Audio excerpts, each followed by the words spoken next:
Assalamualaikum warahmatullahi wabarakatuh. Saya Herliani dengan NIM 20176 akan membahas mengenai tokoh ekonomi klasik yaitu David Ricardo guna memenuhi tugas mata kuliah Sejarah Pemikiran Ekonomi.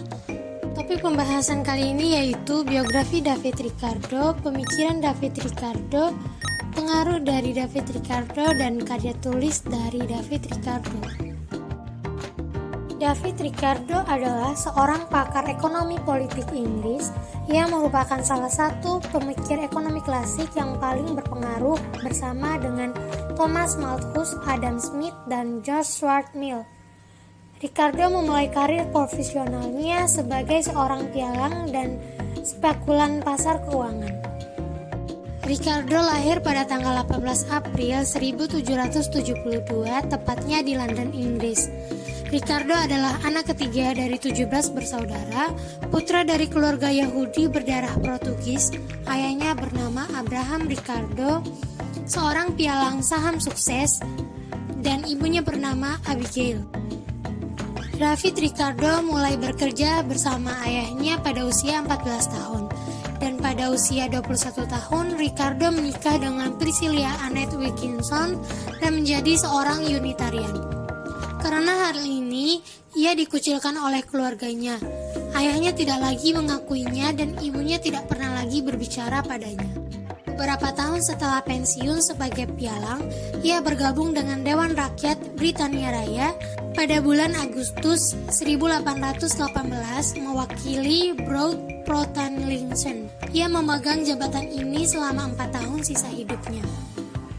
Ricardo meninggal dunia pada tanggal 11 September 1823 di umurnya yang 51 tahun. Ricardo meninggal dunia karena infeksi telinga tengah yang menyebar ke otak dan menyebabkan septikemia.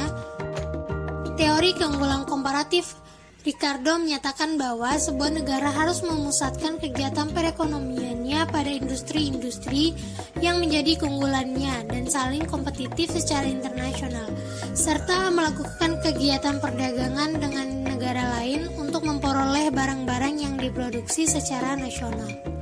Teori nilai.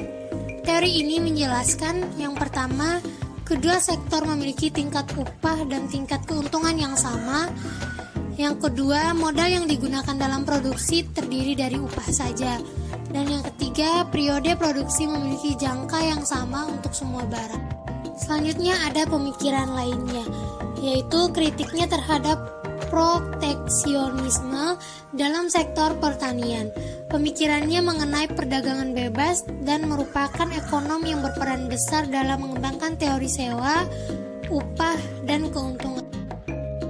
Sisi lain, ekuivalensi Ricardian yang berpendapat bahwa kebijakan pemerintah untuk membiayai pengeluaran negara seperti menarik pajak, berhutang, atau menekan defisit mungkin tidak berpengaruh terhadap perekonomian.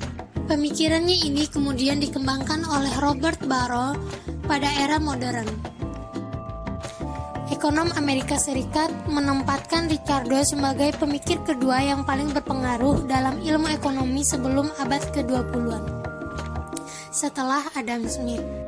Pemikirannya juga telah melahirkan berbagai aliran ekonomi seperti sosialisme Ricardian, mazhab Georgi, neo-Ricardian, dan pemicu berkembangnya teori-teori lain seperti teori pertumbuhan evolusi, konsep pertukaran yang tidak sama, teori perdagangan bebas neo-Ricardian, dan sejumlah teori lainnya yang dikembangkan dari pemikirannya.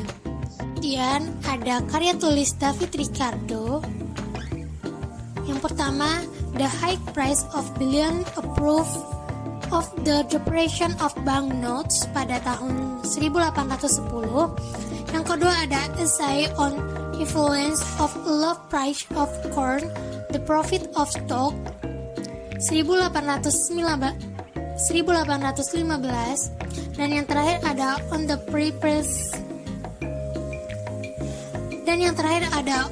Privilege of Political Economy and Taxation 1817.